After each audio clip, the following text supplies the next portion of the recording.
53 years ago, on May 18th, 1968, Hot Wheels released the original Sweet 16 Redline cars.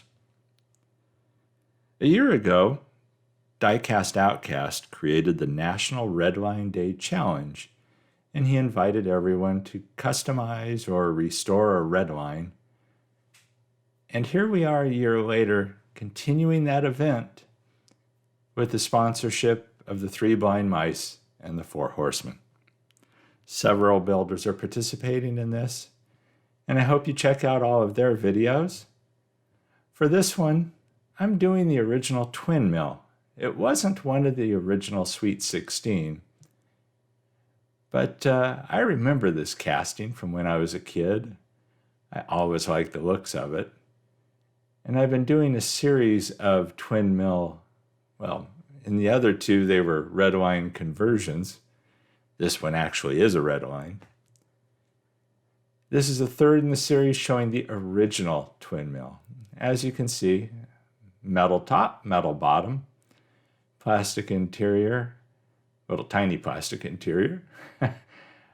Fortunately, that was really clean. The glass was in great shape. The two little engine portions were really well worn. But all in all, and the wire axles were bent to hell. The posts on this are exceptionally small, so I used the 172 drill bit and tap for this. So the screws are even smaller than usual. The posts are so thin on this, it's just scary. And there's no way, at least I don't think there's any way, that they would hold a 256 screw. So once I have it tapped out and I get some screws in there, you can tell those are really tiny little guys. I set about to polishing up this casting, getting it to look as good as I can, probably better than it did originally. And one of the wheels, fortunately, after getting it out of the citrus strip, one of the wheels fell off. The other three I had to cut off. There you see on one of them, the bearing was red colored, which, I don't know, that just kind of surprised me.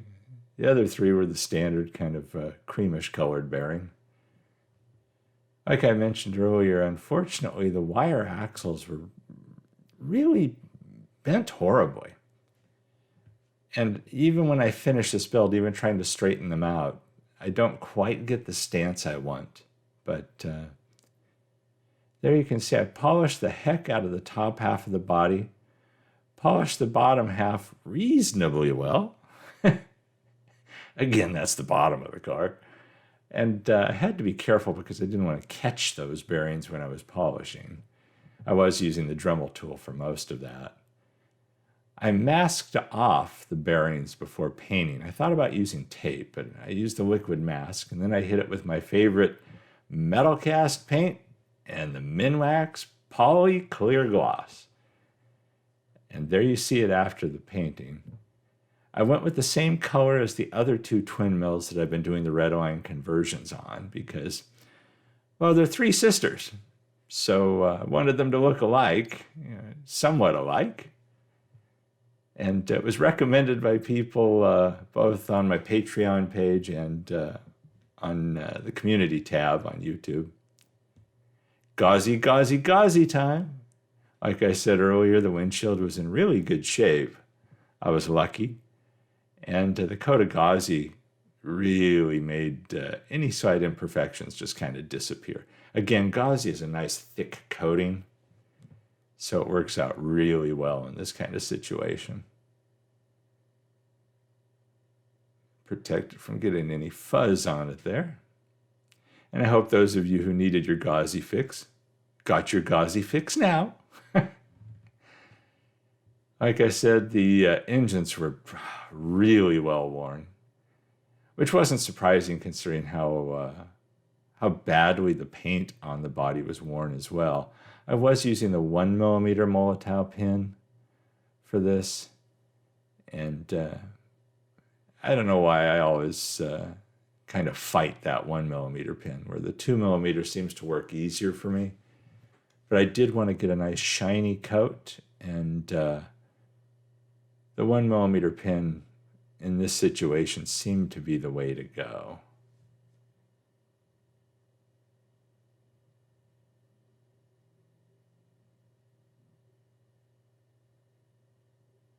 So I was happy with them at this point.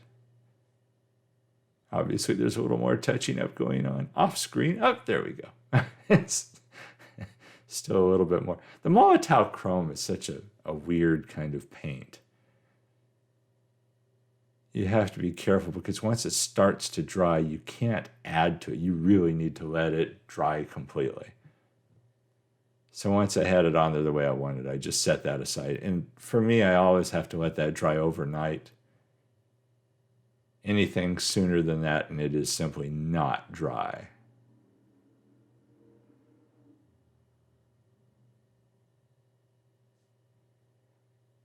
This was pretty much the last thing I had to do on this, other than throwing on the new wheels. Again, those were bearing style wheels. Trying to use the tool, the Redline tool for this on this car just wasn't working.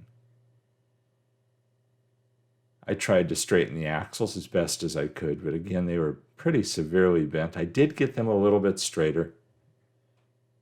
And there I was trying to just push the wheels on a little bit better. Love the shine in that paint job. There's just something about the Minwax Clear. And what I do when I spray the metal cast paint, I basically put 2 to 3 coats on. There's usually one light tack coat that goes on first, and then 1 or 2 heavier coats. Usually it's a second reasonably light coat. The third coat is somewhat heavier. I let that set up, probably, if I had to guess, for about 20 minutes. I don't wait for it to completely dry before I hit it with the Minwax. It's probably 20 to 25 minutes. I do throw it in a little toaster oven. If I had to guess, it's probably around 175 degrees.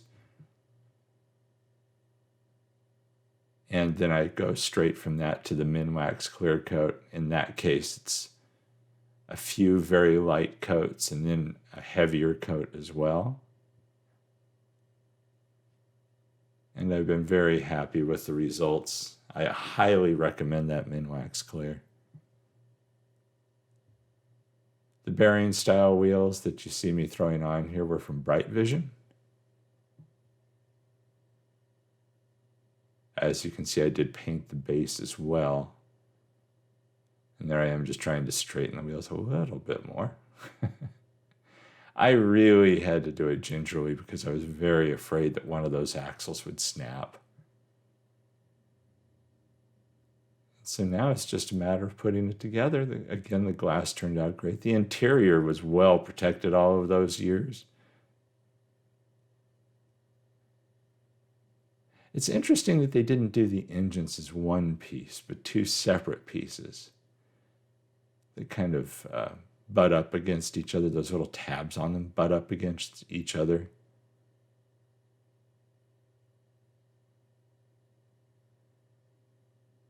For all I know, they're done as 2 separate pieces. They were 2 separate pieces in this case, and I've never done an original twin mill before this. So possibly they're one piece in others, and this just happened to be broken. I really have no idea. If someone has done one and wants to comment down below, I'd appreciate it.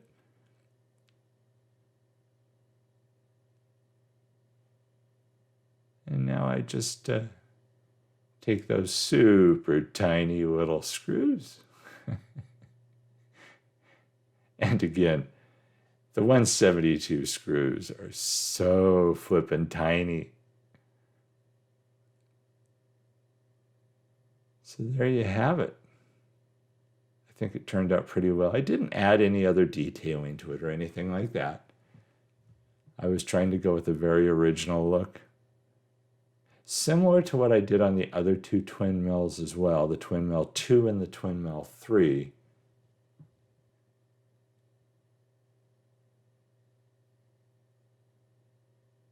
So I'll take you back to where we started on this one. Again, I would like to thank the Three Blind Mice and the Four Horsemen for sponsoring this build. Be sure and check out their builds and all of the other builders in this event. Happy anniversary to the Redlines.